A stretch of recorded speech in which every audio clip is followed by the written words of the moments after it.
Hello, I'm Grant Bartley from Philosophy Now magazine, and you're listening to the Philosophy Now radio show. Tonight we're in the realm of the senses with Professor Barry Smith, who's at the Institute of Philosophy and the School of Advanced Studies, which sounds like somewhere you need an extra brain to get in. He has a particular interest in the experience of understanding language. We're going to be talking about the nature of human experience generally. Norman Bacrac is an epiphenomalist, which I'll get him to explain soon. And Richard Marshall is a student of the connection between the mind and the brain and is our man off the street. Also with us is Adam Paul Leach, who will be playing live music to stimulate our senses and our minds. So let's start at the foundations of understanding human experience. Barry, what are sensations? Sensations are the ways we know about the world. They're our immediate connection to the world around us. We touch things, we smell them, we feel them, we see, and usually, although we talk about perceiving things, we perceive because we perceive them by one of the senses. Okay. By smell, by touch, by feel, and so on. Do you differentiate between the mechanism of the senses and the actual feelings of senses, or the experiences of senses? Well, our experiences give us senses, but they give us... our senses give us experiences, but they give us experiences of different kinds. So there's a very different kind of experience you have when you're tasting something, or when you're seeing it, or when you're hearing something, or when you're smelling it. So really, we're always getting a perception of the world around us in one or another sensory modality, one or another way of sensing. Okay. I mean, is there any other way that we can experience the world apart from through our senses, do you think? Well, we can experience the world in thought, and we certainly also know a lot about the world through language, and I think we'll talk about language later. Interestingly, the philosopher Thomas Reid said language was like a sixth sense. So as well as the five senses, language also brought us information about the world. Okay, well, yeah, like you say, maybe once we've sort of covered a bit of senses. I mean, philosophers call sensations qualia for some reason. I mean, what are they, and are they the building blocks of experience? Does anybody have any views on qualia? Well, it's interesting that philosophers call them qualia. I mean, a lot of philosophers don't believe in qualia, but they might still believe in sensations. What's the difference? Well, certainly psychologists use the word sensation to mean just the early stages of visual processing or auditory processing, things that are happening from the ears in towards the brain. And once we've interpreted the signal and started using it and thinking about the world, it's no longer a sensation. But qualia is something like the taste of a peach or the smell of coffee. It's supposed to be some conscious way we experience the world that's not reducible to anything physical. So people who really like to think there's more to us than just our physical matter like to talk about these funny things, qualia. Yeah, so are you using the term sensation to mean the physical process of picking up information about the outside world, and that's different from, say, the taste of something? It starts with that. I mean, unless you've got something in your mouth and on your tongue, you're not going to be tasting it at all. So there's got to be a physical process that gets it going. I think what's interesting is where we think it moves from being physical contact to something mental or something experiential. Well, I think you're wrong about what you just said, because I think you can have sensations certainly without any input from the outside world. For instance, when you're dreaming. Not necessarily without something physical going on, though, because the brain is active when you're dreaming. Now, the question is whether the physical source of that experience is on the inside or the outside, but I don't think we can have them without a physical source. Okay. Norman, you're an epiphenomalist. First of all, what is an epiphenomalist, and what do they have to say about the relations between sensations and brains, for instance? Well, epi just means on or above. Right. An epiphenomenon was a term used in medicine to mean a symptom a person showed, arising from their underlying physiology. So to say that consciousness is an epiphenomenon is to say that it is a symptom of the brain's activity. We each have 100 billion nerve cells working away, and these cells evolve according to exactly the same laws of chemistry and physics as any other piece of physical matter. Right. So believed the philosopher George Santayana, the biologist Thomas Huxley, and other people, of course. Our brains, were an integral part of the physical universe and evolved along with it. Right. Shall I continue another Please, bit? yeah, okay. please tell us how that relates to the I will mind. just say a bit more then. Now, a symptom is not always bad. We can experience pleasant feelings, for example, when tasting good wine, but also unpleasant feelings, e.g. a nasty toothache. Can I just stop you for clarification? You're saying that basically the mind is a symptom of the activity of the brain, yeah? Yes, and I would perhaps have a slightly extended definition of qualia from Barry's definition. I think I find it useful to think of it as a quale, the singular, as a unit of conscious experience of any kind, whatever. So as well as the five senses, it could include, as far as I can see, a thought, any conscious experience, an item of pleasure or pain. And if just because I feel I need to talk about that, if I'm going to talk about consciousness, is part of this theory. So it's a wider thing. I think you've got an objection. So, well, we're all conscious now at the moment, I hope, and we're talking, we're sitting in a studio, we're looking at our surroundings, we're smelling the smell of the furniture and the chairs, and we can feel the chairs under our bottoms. But the question is, how do you break things down into units? You talked about a quale being a unit of consciousness. Consciousness seems to be multifaceted. It seems to be a continuous going on, and I'm just wondering how you break things down. That would indeed be very difficult, but I just think that it's certainly more than just sensations. I do want to include any aspect of conscious experience. I agree, you can't be precise. We're not able to do that. But nevertheless, we can see that there is this variety of kinds of experience we can have. So can I just add that, so I would say conscious experience includes not only the senses, taste, sight, sound, touch, etc., which have been mentioned, but also feelings such as pleasure and pain, happiness and unhappiness, also thoughts, our interior monologues. And I would say that one wants to bring all that into play if you're going to talk about well, sure, they're all aspects of experience, but the question is, are they all the same type of aspects of experience? Richard, which side of this divide do you fall on, Barry or Norman? I have to say, I have a lot more sympathy with Barry's side as he expressed it so far. With respect to Norman, I have a problem with the idea of quale singular, capturing a unit of thought. There's very little that we really know, absolutely and explicitly about consciousness and thought.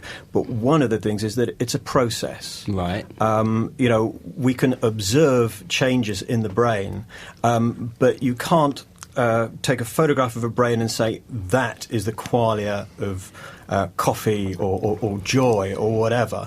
The brain's multifaceted, and consciousness and experience are multifaceted and multidimensional. Now, at home on my kitchen wall, I've got a printout of my brain at work. All right, okay. I took part in some research with the explicit intent of getting this image. It was a brain scan, a positron emission scan of my brain wondering what's going on. So I was played various sounds through headphones whilst in the scanner. Then I was played unfamiliar sounds, and by subtracting the auditory and the recognition sort of picture from the what's going on picture, you're just left with what's going on. So I've got a picture of my brain thinking, going, what's going on? But I know that slice of my brain is, it tells me where it happens, or at least tells me part of where it happens, but that doesn't tell me anything about what it means to go, what's that noise I just heard? Well, this is the essential thing, isn't it? I mean, there's a difference, there's an apparent difference between the physical stuff, the brain, and the experiential stuff that makes up the mind. Barry, I seem to remember you mentioning to me before that you think there's more than, or much more than 5 senses. What other sort of senses do we have? Oh, yes. I mean, it's funny, when people talk about knowing their own consciousness and talking about qualia and so on, they think, well, I just introspect and I find I've got these 5 senses. we've got many more senses. We've got a sense of balance. Right. You know when you've lost it, or when you're in a lift, you can feel whether you're going up or down because of the movement of fluid in your ears, and if that gets disrupted, you'll have motion sickness. We've also got a sense of effort and a sense of agency. I feel that I'm moving my hand rather than my hand being moved for me. Okay. You think that's a type of sensation? It's definitely a type of sensation. I mean, I think the sensation would be very different between moving your hand to reach for a cup and having your hand taken there. Even though the movement would be the same, the sensations would be different. There's also a feeling of ownership. So some people have an arm which they disown and say it's not theirs, usually as a result of brain damage to the parietal area. And then you might tap the hand and they may register that there's something going on. But if you say, is that your hand? They say, no. Now, I'm taking it that it feels different to them. That's why it doesn't feel like their hand. Okay, that's interesting, isn't it? So what's the sort of unifying property that all sensations have in common? Well, I wonder if there is one. I mean, maybe what we should do is get away from that kind of taxonomy. But I mean, if you ask neuroscientists these days, how many senses have we got? There's a fight between saying, say, 26 and 33. So we're getting very far from the 5. Okay, 33. Okay, that's a lot, isn't it? Well, many of them, you'll find that many of the things we call a single sense start to break down into more than one sense. For example, we've got 2 senses of smell. When you sniff and you take in air from the environment, you can smell things around you, fire, predators, food. But when you're letting the air travel in the other direction from the back of your throat out through the nose, you're getting an awareness of whether your food is nice or nasty, whether you want to eject it. And that sense of smell is different because that's telling you about your innards, not about the outside world. Those look like 2 senses of smell and not one. We just call them one. Yeah, like we might call, like some tribes might call green and blue the same colour, for instance, something like that. We don't have to like... Okay, Norman? I think we're just at the beginning of understanding how the brain really works. Sure. And when you said that... Richard, that he has photographs on his bedroom wall of his brain, his kitchen walls, parts of his brain. I mean, these are clearly photographs of the physical state taken by MRI scanner or some such thing. I tend to think that we're a bit like someone approaching a library, a public library, and all they can see are headings. Over there it's fiction, over there it's biography, somewhere else it's history. But they haven't a clue about what's on page 24 of that particular book. In other words, we need 1,000 times much more detail, which we won't get for another 100 years maybe, before we can really deal with this question properly. Okay, well, actually, my next question was I was going to ask all of you to sort of have some sort of answer maybe or think about this. Does science know anything about how sensations are created by the brain's activity? Say I'm looking at something yellow, like the wall is yellow here. How does my brain create this experience of yellow? I think this is the central mystery of consciousness, is how does the physical thing create this this sort of experience? But does anybody know of any way that science can be said to explain this creation? That may not be what science is trying to do, and I think it is a very hard question. You're right. We're very far from knowing, and I agree with Norman, very far from knowing how the brain creates that experience. But this is what we could find out. We could find out what might have happened to you to prevent you having that experience. What happens when people selectively lose not their vision, but just their colour vision? Okay. What happens when they lose only some of the colours?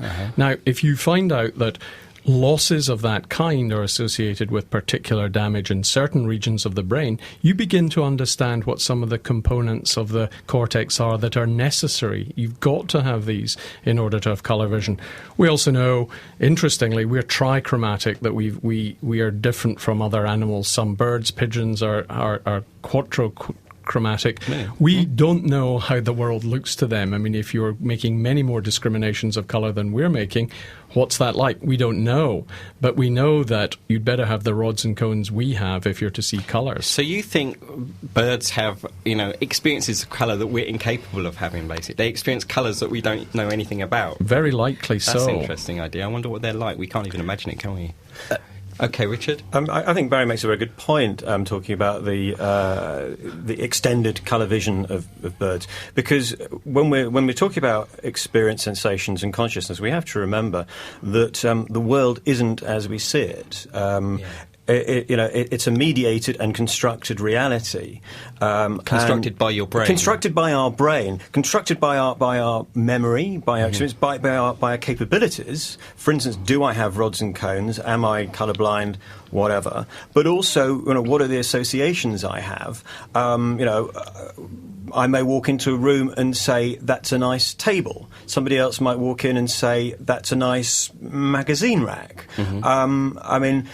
Unless there's some kind of mysterious platonic ideal magazine rack out there, we're never going to settle the argument about whether it's a coffee table or a magazine rack. I have to say, you go to all the best parties, don't you, Richard? Anyway, Norman?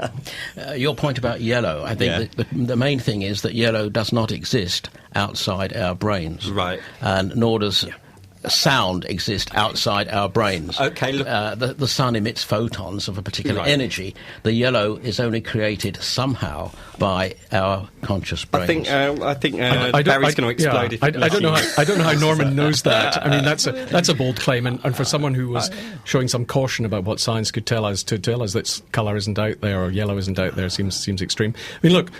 We know that red will affect bulls. They'll charge at red rags. We know that red dots on the side of a fish or on the side of a bird will make other birds peck. We're not the only creatures, and their brains are very different, who respond to things that are red.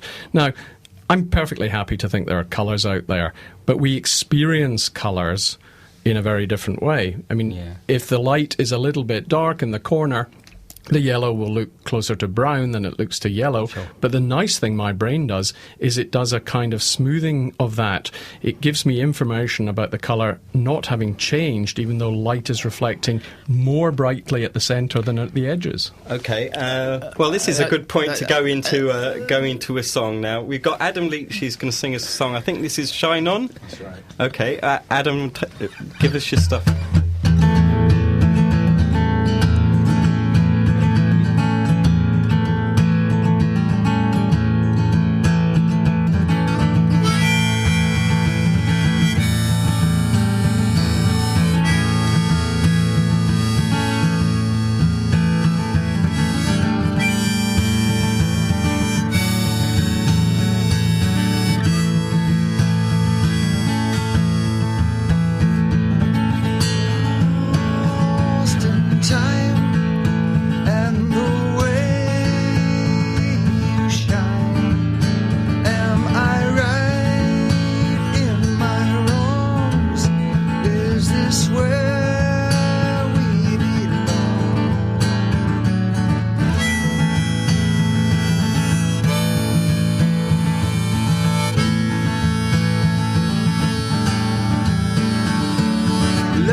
stories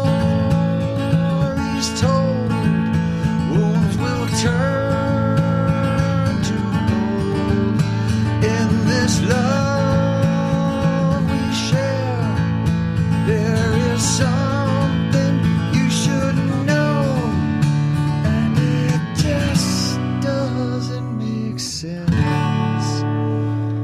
No one here is innocent. May we as lovers, we as friends. Shine on.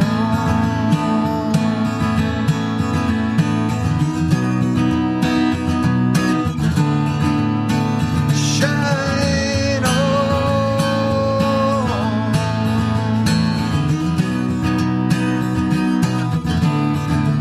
Shine on. Oh yeah, yeah, yeah, yeah. Shine on. On and on and on. On and on and on.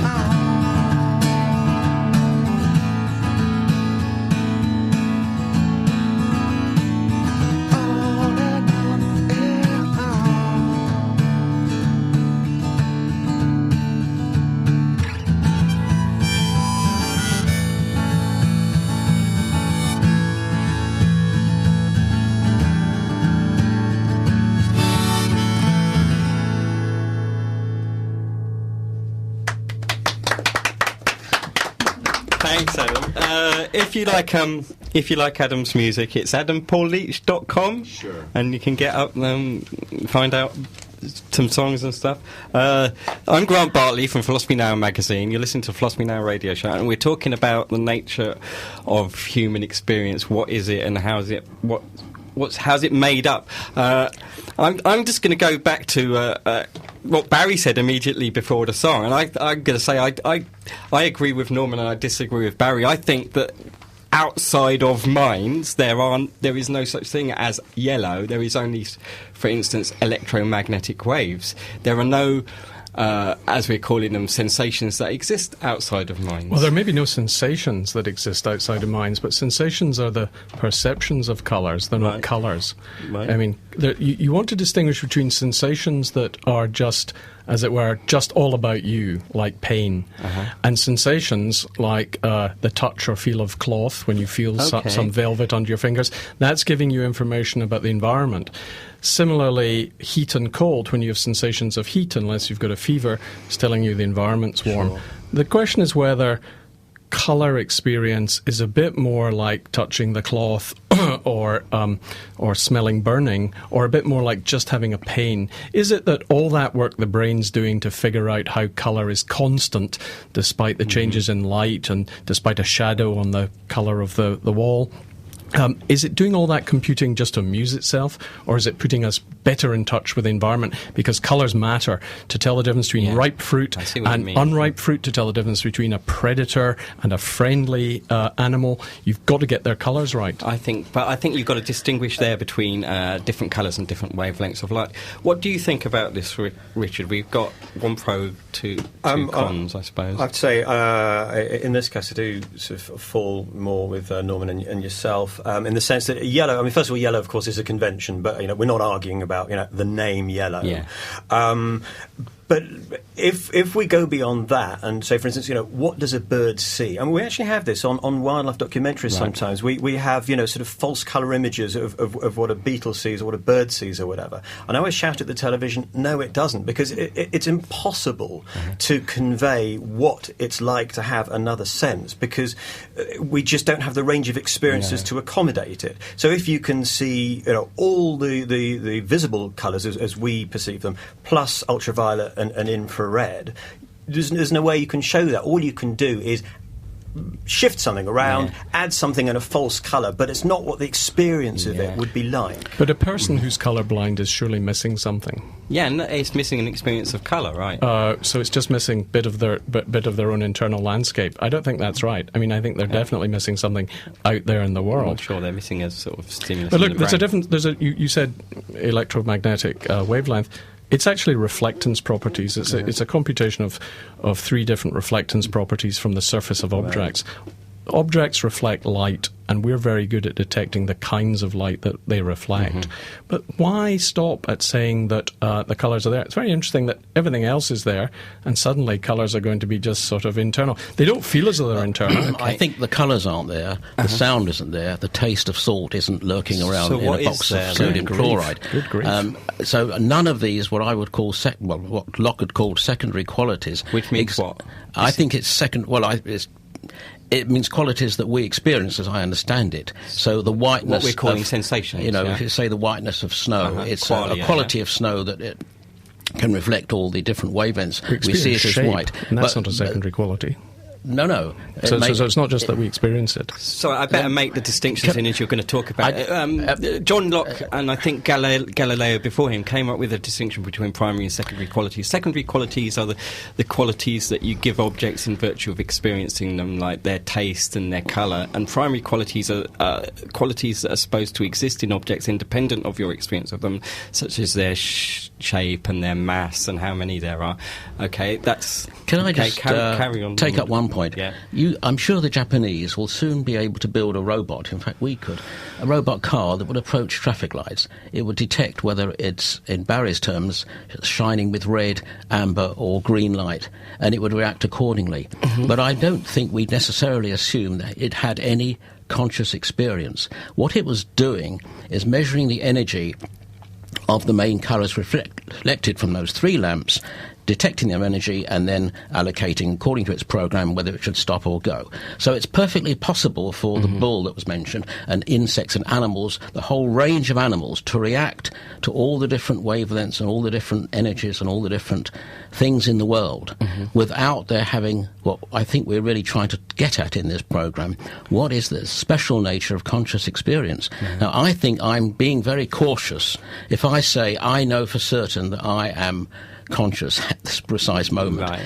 And I can believe other humans with came out the same box are also conscious. I don't know conscious. if it's that cautious. Buddhists would but disagree I with think you. I'm being less than cautious if I assume that these qualities of consciousness exist out there. Yeah. And as a kind of, I would tend to say, if they are, that's marvellous. But I don't think I've any reason to believe that.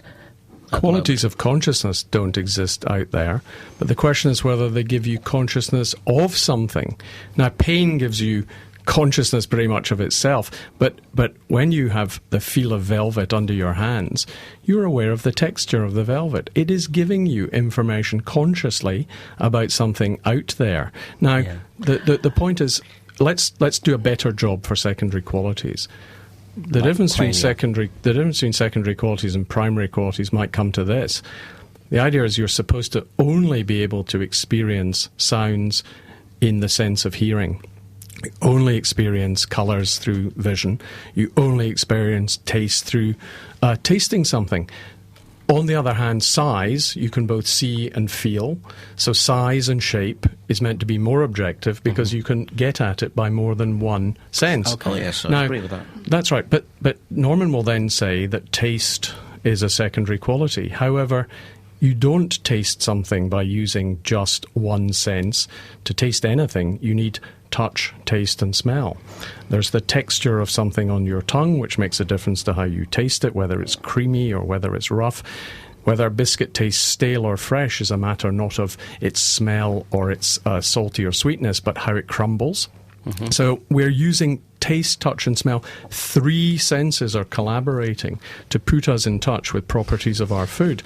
So that was supposed to be a secondary quality, but it doesn't fit the definition. Well, I'm making a much simpler point, I think, that the saltiness of the salt, in my opinion, does not lurk in the sodium chloride crystal, and the smoothness of the velvet is not a property of the velvet. It's a property after, as Barry has described, once our brain gets to work on it, we have these particular sensations. Right. And if we're discussing whether conscious qualities exist out there in the world, if I thought we were... So texture is not a property of the world? I'm sorry? Texture is not a property of the world? Whether something's smooth or rough is not a property of the world? Certainly you can define that objectively, and that would be a touch property. one is more problematic. I think it is more than the other problematic. senses. I think Norman's going to go wobbly on touch. Well, I think of a violin just vibrating. I mean, at 200 times per second, it doesn't emit a sound. It simply vibrates silently. How do you know that? I'm very cautious. And no, you're the air not. Molecules vibrate at 200 times per second. You're very Our insistent. eardrum does, and then eventually something in our auditory cortex. That's the first appearance of sound. Okay, this is the way I see it. That's the first appearance of the perception of sound. Yes. You're not distinguishing between sounds and perceiving them. I can misperceive sounds, and therefore sounds are not just what's going on in me.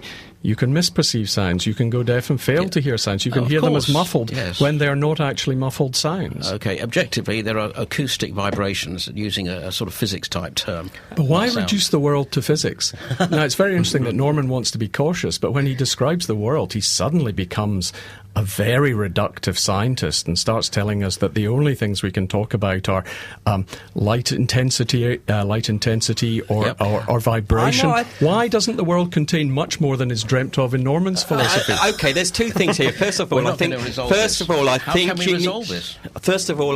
you need to distinguish between what you experience in your mind and what the experience is of. So you've got the outside world that you're representing in your experience, and so if you do that, I mean, why can't you make the distinction and say, the sensations are what you experience in your mind, but what their experience is of is something completely different?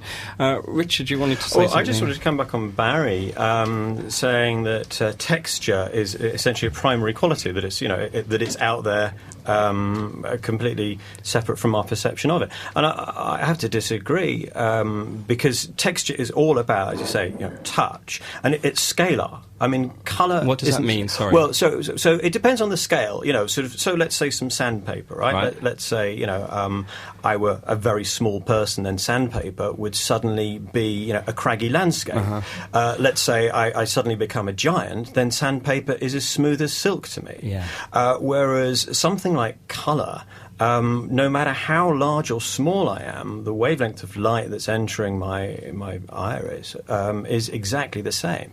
If you're too small, you won't get colours, as we know. Well, that's true, but that's, I think, If you were the size of an atom, would you be able to see any colours? You see, look, I can understand Norman thinking colour may be just about my sensations, but I'm wondering whether you think that my sensations have a texture. I don't think my sensations are smooth or rough. It's the cloth that's smooth or rough. The sandpaper is smooth or rough, not my sensation. Yeah, it's just a category mistake to talk that way. You can define the texture of the material by some objective means. How many? Yeah.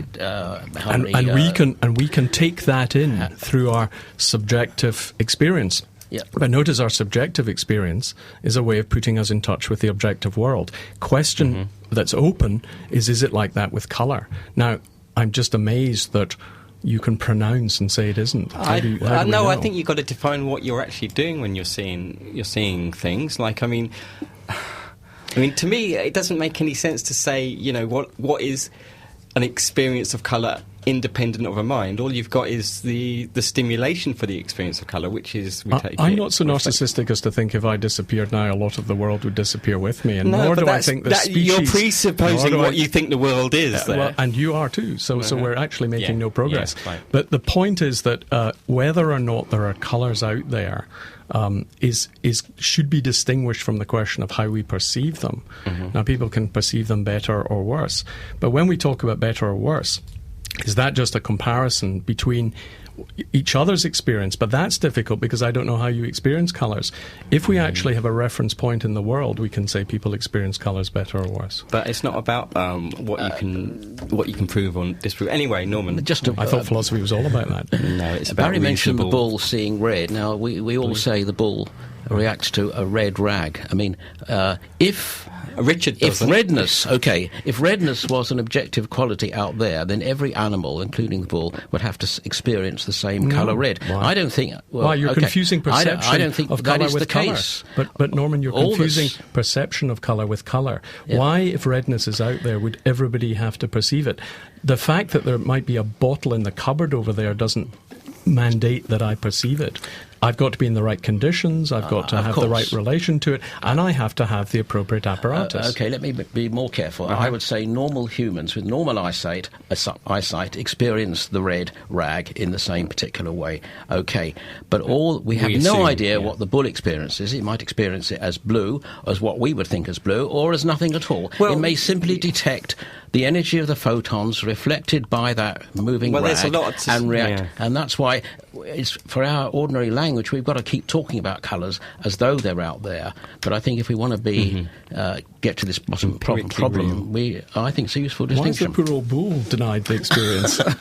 Well, are you affirming that you know definitely it sees red? No, but I think it's much more explanatory of its relation to that colour that we also perceive. We can see its behaviour is affected by that colour, and to think it's the same thing that we're picking out, which is also causally responsible for its behaviour, I think we should just think of it as a colour. I have to say, I think it's kind of nonsense, really, to say, to ask, does a bull experience red the way I do, any more than it's sensible to ask, sort of, how would I feel if I were a bat? Yeah. Oh, well, for a start, I wouldn't be a person that could ask that question. And while I can sort of be perfectly comfortable with the idea that a bull has a degree of awareness, let's call it consciousness with a small c, just to avoid getting into an argument.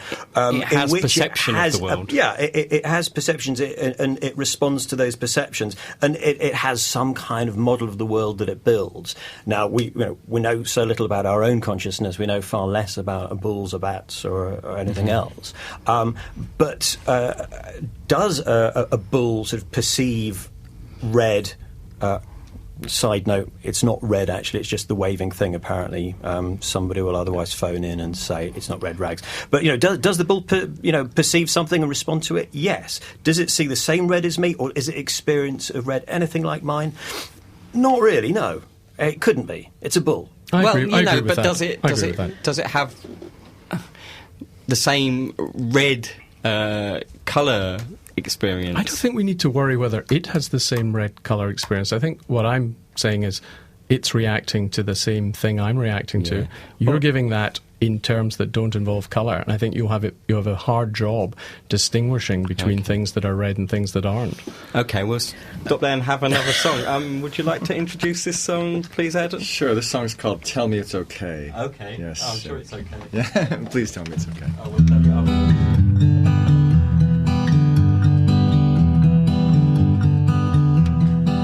I got a hole in my pocket and a hole in my hand. There's a whole lot of nothing I just don't understand. There are legs in my trousers and arms in my sleeves. There's a stranger in my mirror and he's looking at me, yeah.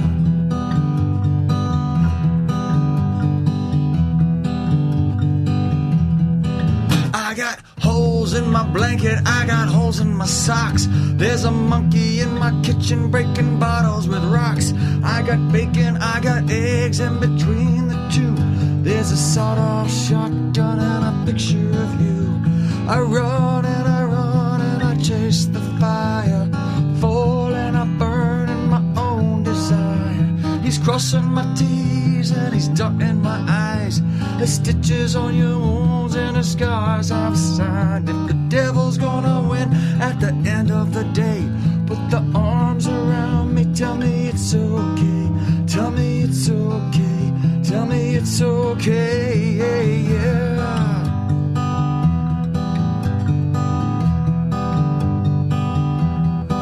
Well, I've been walking in circles, I've been pacing the land, and the bottom of my hourglass is filling with sand. The riddles in the cookie jar, the bones in my head. Jesus told me the answer, but I forgot what he said. I run and I run and I chase the fire, fall and I burn in my own desire. He's crossing my T's, he's dotting my I's. stitches on your wounds and the scars I've signed. If the devil's gonna win at the end of the day, put your arms around me, tell me it's okay, tell me it's okay, tell me it's okay.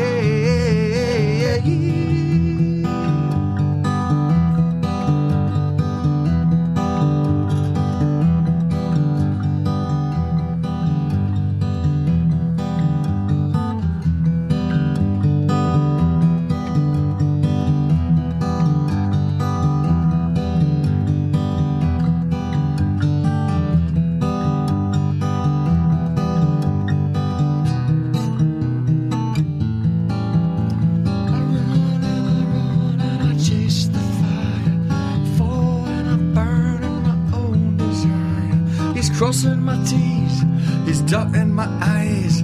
The stitches on your wounds and the scars have signed. If the devil's gonna win at the end of the day, put your arms around me, tell me it's okay, tell me it's okay, tell me it's okay, tell me it's okay, tell me it's okay, tell me it's okay, tell me it's okay, tell me it's okay, tell me it's okay. It's okay. Oh yeah, yeah. It's alright. It's alright. It's alright.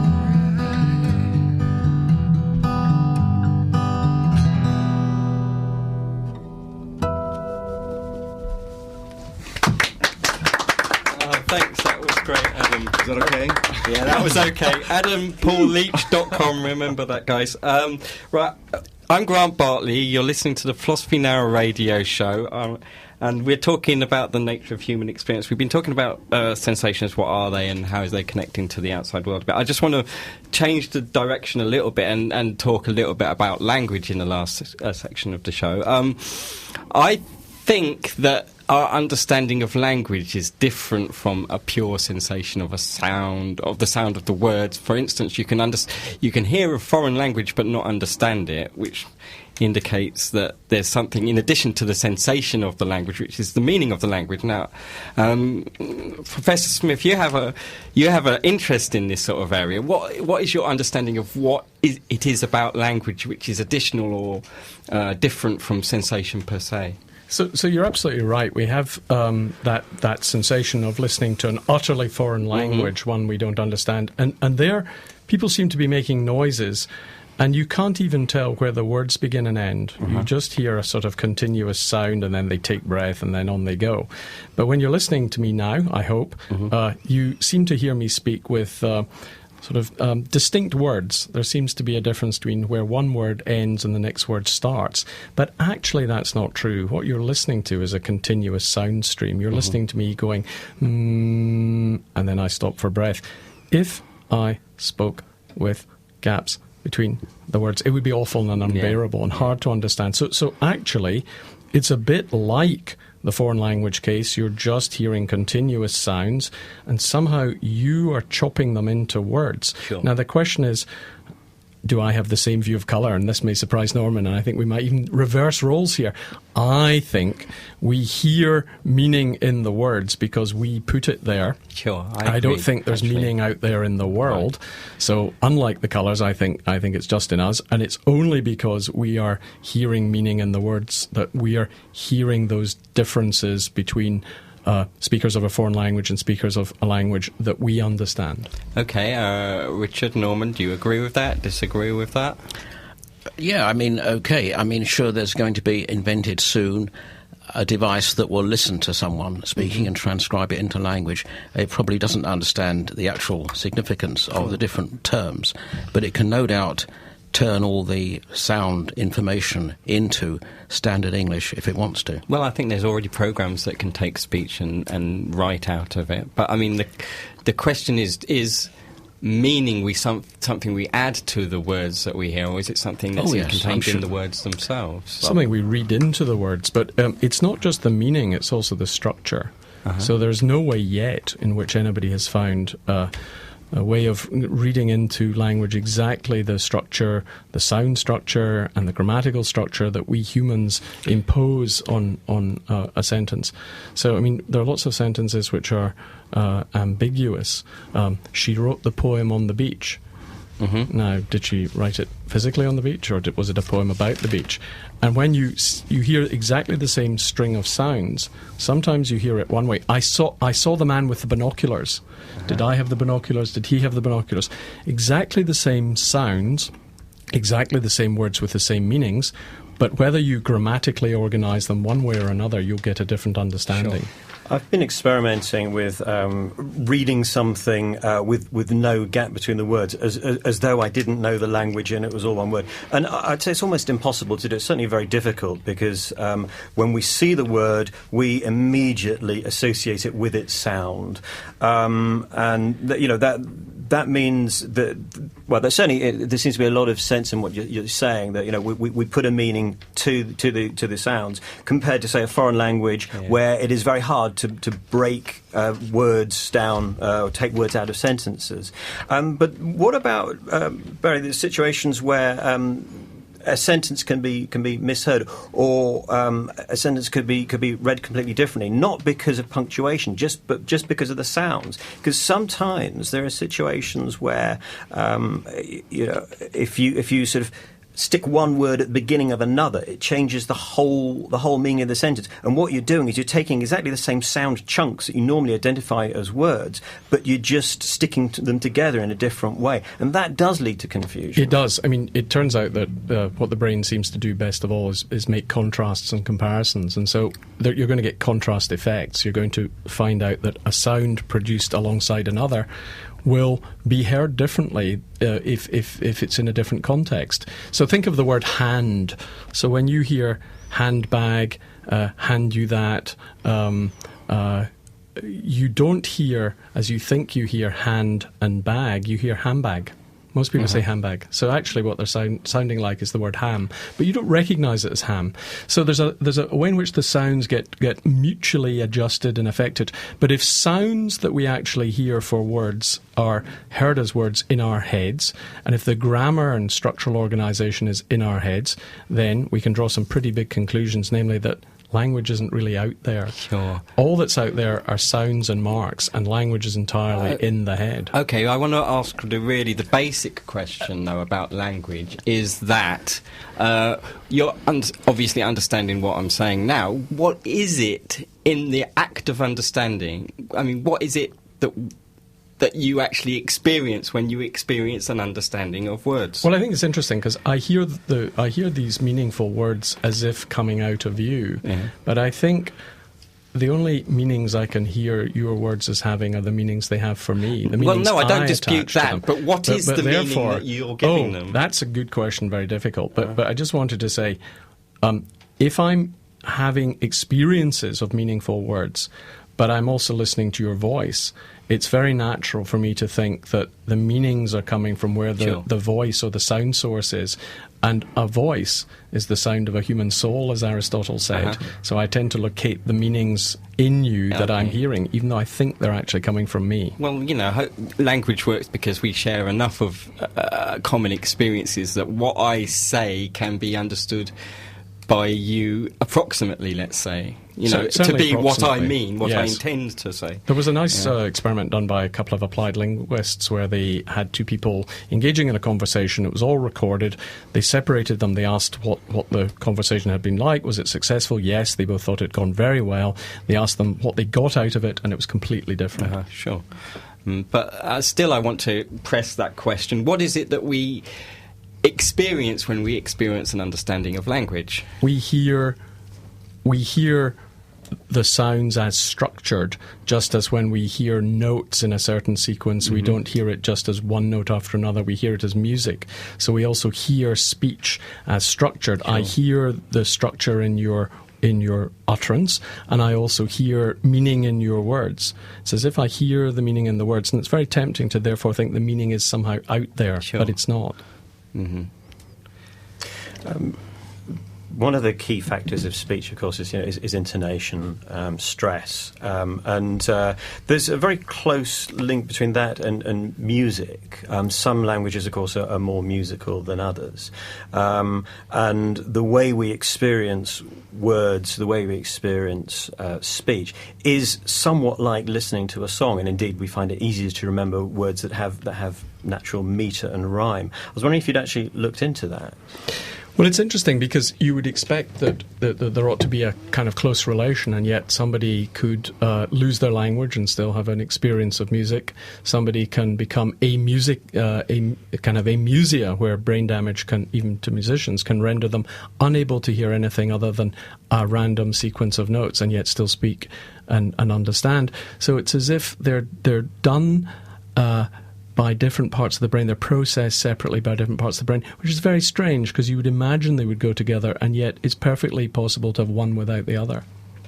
I have a friend who works with speech therapy, and I asked him about severe stutterers, and he said, mentioned the experience that severe stutterers can indeed sing words that they struggle with in speech, but it uses different parts of the brain, which is quite amazing, as you say. But from what Grant was sort of looking for this, what is this? What is the meaning? This sort of other thing. What I'd want to call it like the third space. Music is something. It's not just not just the experience. We construct an experience of music.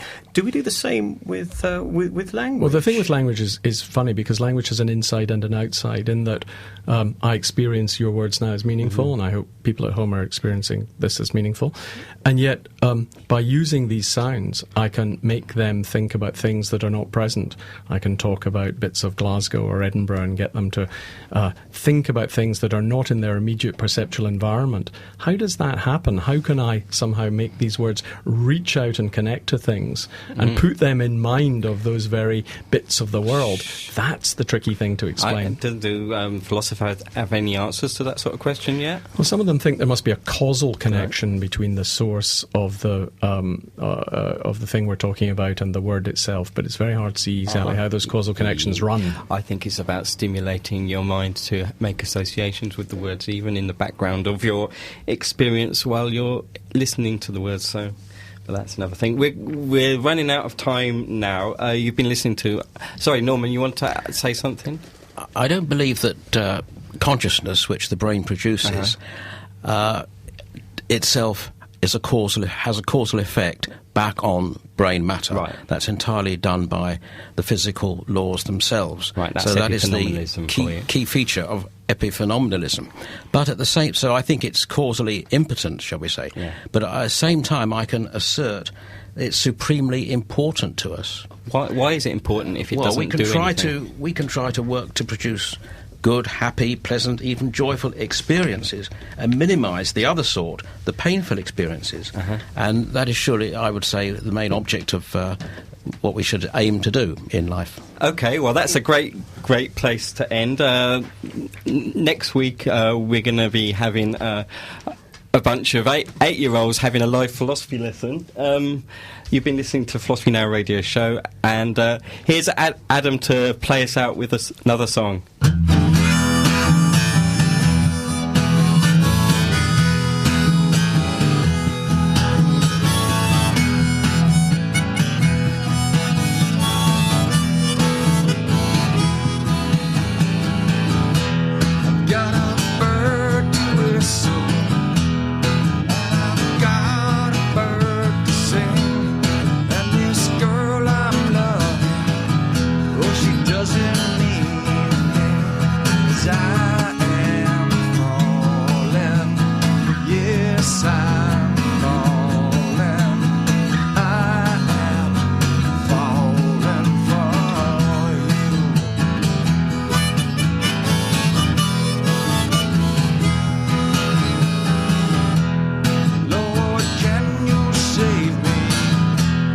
Can you save me from myself?